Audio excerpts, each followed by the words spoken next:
შიდა ქართლის სახელმწიფო რწმუნებულმა ლევან ხარაბაძემ საქართველოში ჩინეთის სახალხო რესპუბლიკის საგანგებო და სრულუფლებიან ელჩთან ჭოუ ციენთან შეხვედრა გამართა.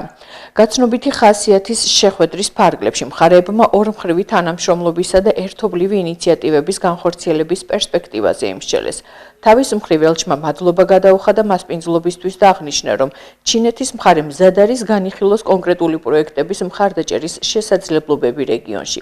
შეხვედრის დასრულების შემდეგ კი რწმუნებულმა ელჩს გორის მუნიციპალიტეტში განხორციელებული პროექტები დაათვალიერებინა, მათ შორის ახლად რეაბილიტირებული სარეკრეაციო სივრცე ახალბაღი და სერგი მაკალათიას სახელობის გორის ისტორიულ-ეთნოგრაფიული მუზეუმი.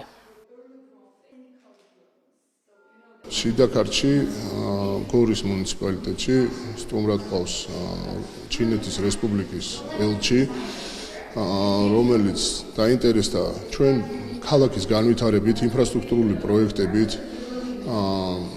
ასევე მათი დაფინანსებით, საელჩოს დაფინანსებით ჩვენ რეგიონში გაკეთდა 2 მოედანი საოკუპაციო ზოლთან არსებულ სოფლებში.